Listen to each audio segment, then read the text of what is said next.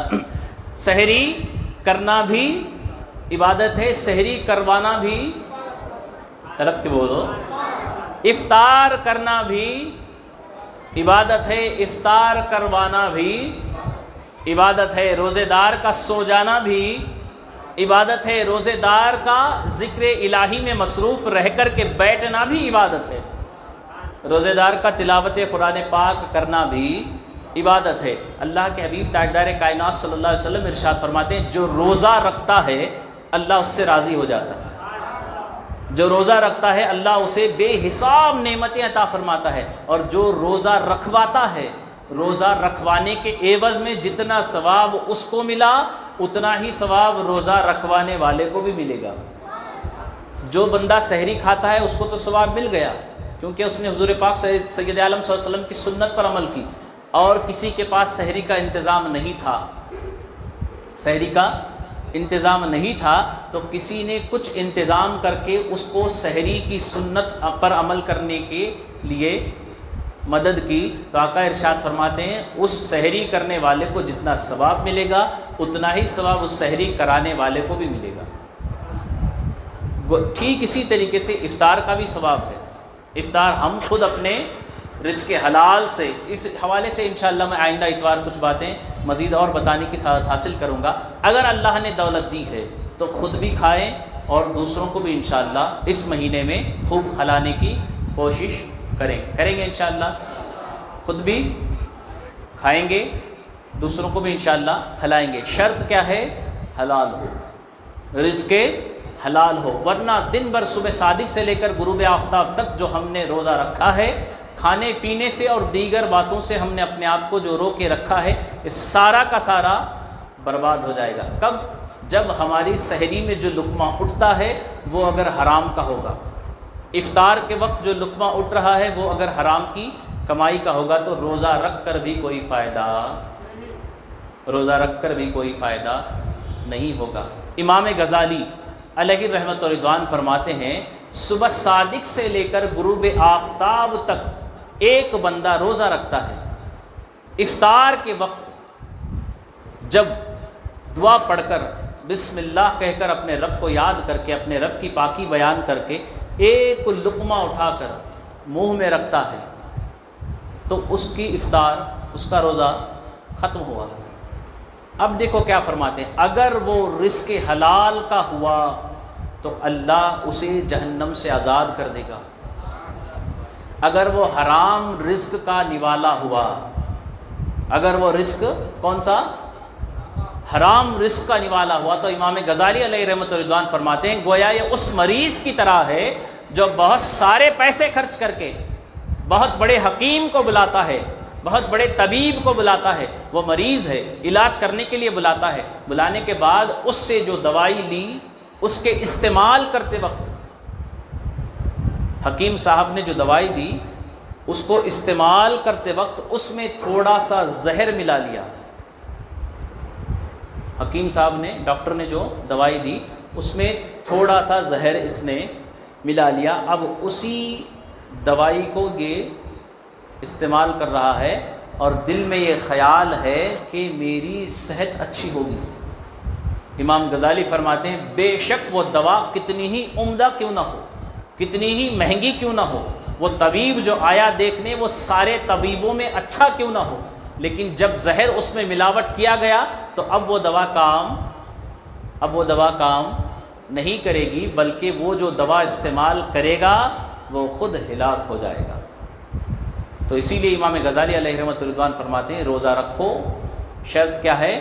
حلال رزق سے سحری بھی کریں انشاءاللہ اور حلال رزق سے افطار بھی کریں انشاءاللہ۔ دعا ہے اللہ تبارک و تعالیٰ اپنے پیارے حبیب پاک سید عالم صلی اللہ تعالیٰ علیہ وسلم کے صدق و طفیل جو کچھ کہنے سننے میں غلطیاں ہوئی ہیں تمام غلطیوں کو معاف فرمائے اور اس کی اصلاح کی توفیق عطا فرمائے۔ استغفر اللہ ربی من کل ذنب و اتوب الیہ، لا الہ الا اللہ محمد رسول اللہ صلی اللہ تعالیٰ علیہ وسلم وما علینا الا البلاغ المبین۔ السلام علیکم ورحمۃ اللہ وبرکاتہ۔ صلاۃ و سلام کے لیے کھڑے ہو۔